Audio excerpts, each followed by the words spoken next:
شوہر کا انتقال ہو گیا، تو اس عورت کے ہاں جو دودھ ہے، جو اس عورت کے جسم میں دودھ آیا، تو یہ دودھ جو اس کے جسم میں اترا، اس کا سبب وہ مرحوم شخص تھا، ٹھیک ہے۔ اب اس عورت کے شوہر کا انتقال ہونے کے بعد یہ عدت گزارتی ہے، عدت گزارنے کے بعد اس کا بھی کسی سے نکاح ہوتا ہے۔ اب جو شوہر ثانی ہے، سمجھ میں آ رہی ہے؟ ابھی شوہر ثانی کے وجہ سے اس عورت کے ہاں اولاد نہیں ہوئی، ٹھیک ہے، ابھی 2-3-4 مہینے ہیں اور ہوئے ہیں شادی کو، کوئی اولاد کا بھی سلسلہ نہیں ہے، ٹھیک ہے۔ جب اولاد نہیں ہوئی تو اس عورت کے جسم میں جو دودھ اترا تھا وہ کس کی وجہ سے اترا تھا؟ مرحوم پہلے شوہر کی وجہ سے۔ اب یہ عورت اگر کسی بچی کو دودھ پلاتی ہے، کسی بچی کو دودھ پلاتی ہے، تو وہ بچی اس عورت کی رضائی بیٹی تو بنے گی کیونکہ اس کا دودھ پیا ہے۔ اس بچی کا اس دوسرے شوہر سے رشتہ نہیں ہوگا۔ کیوں نہیں ہوگا؟ ابھی تو وجہ بتائیے آپ کو۔ اس لیے کہ اس عورت کے جسم میں جو دودھ ہے وہ دوسرے شوہر کی وجہ سے نہیں آیا، بلکہ کس کی وجہ سے آیا؟ پہلے شوہر کی وجہ سے آیا۔ اب آپ جب سمجھ گئے نا، اب میں آپ سے سوال کرتا ہوں، اس دوسرے آدمی جو شوہر ثانی ہے، اس کی بھی پہلی بیوی کا انتقال ہو گیا، اس کا بھی دوسرا نکاح، ایسے بھی ملتے ہیں نا معاشرے میں، شوہر کے بعد دوسرا نکاح ہوتا ہے تو بیوی کا بھی دوسرا نکاح ہو رہا ہوتا ہے۔ تو اس جو شوہر ثانی ہے، اس کی پہلی بیوی سے کوئی لڑکا تھا، ٹھیک ہے۔ تو جب یہ رضائی باپ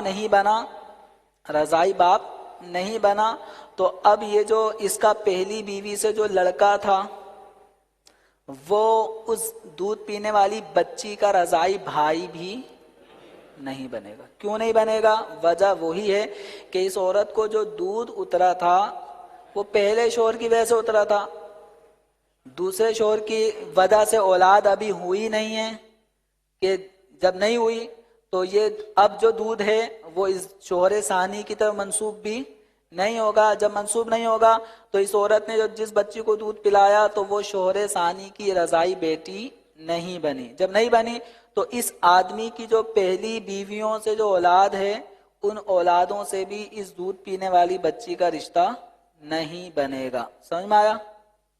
اب آ جائیں پہلے شوہر کی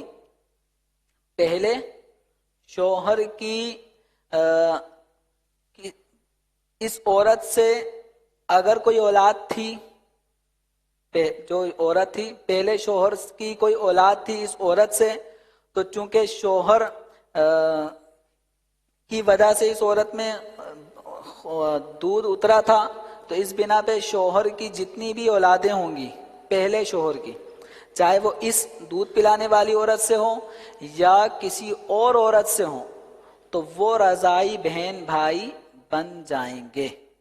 کہ پہلے شوہر کی اگر ایک اور بیوی بھی تھی، اس سے لڑکا تھا، ٹھیک ہے، پہلے شوہر کے کسی اور بیوی سے بھی ایک لڑکا تھا، تو اس دودھ پلانے والی عورت نے جس بچی کو دودھ پلایا ہے تو یہ بچی پہلے شوہر کے کسی اور بیوی سے پیدا ہونے والے بیٹے پر بھی حرام ہے۔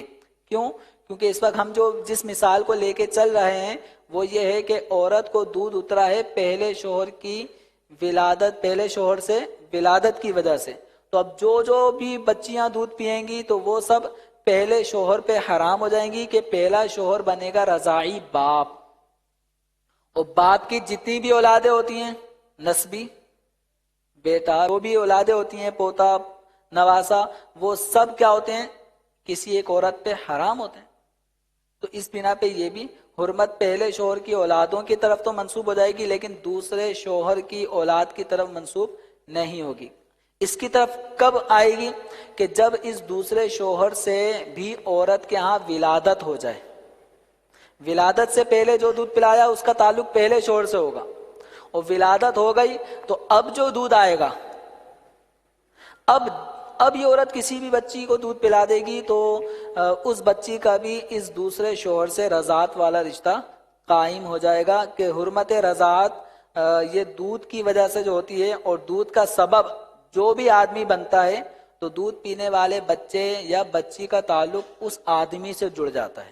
اب اس آدمی کی اپنی بہنیں اس دودھ پینے والے بچے کی پھوپھیاں بن جاتی ہیں، اس آدمی کی اپنی جو بھتیجی، اس آدمی کے جو آگے سلسلہ ہوتا ہے بھتیجیاں یا جو بھی سلسلہ ہوتا ہے تو وہ بھی دودھ پلانے والی کا رشتہ بن جاتا ہے. اسی طرح دودھ پلانے والی عورت وہ عورت بنی رضائی ماں، اس عورت کے جو بھائی ہیں وہ بچی کے لیے رضائی ماموں بن گئے. تو اس طرح یہ حرمت اس طرف بھی جاتی ہے. تو رضاعت کے حوالے سے یہ چند امور کو مد نظر رکھنا یہ ضروری ہوتا ہے. اور پھر دوسرا یہ کہ حرمت رضاعت کا جو ثبوت ہے وہ حرمت کب ثابت ہوتی ہے. کتنی عمر میں بچے نے دودھ پیا تو رضاعت ثابت ہوگی، کتنی عمر میں پیا تو نہیں ہوگی.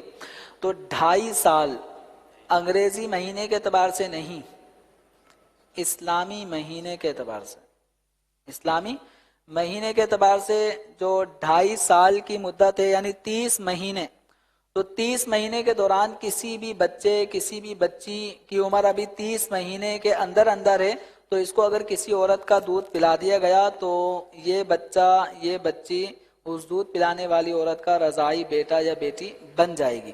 لیکن اگر 30 مہینے سے اوپر ہو گئی عمر، اب اگر دودھ پلاتی ہے تو رشتہ ثابت نہیں ہوگا رضاعت کا. لیکن یاد رہے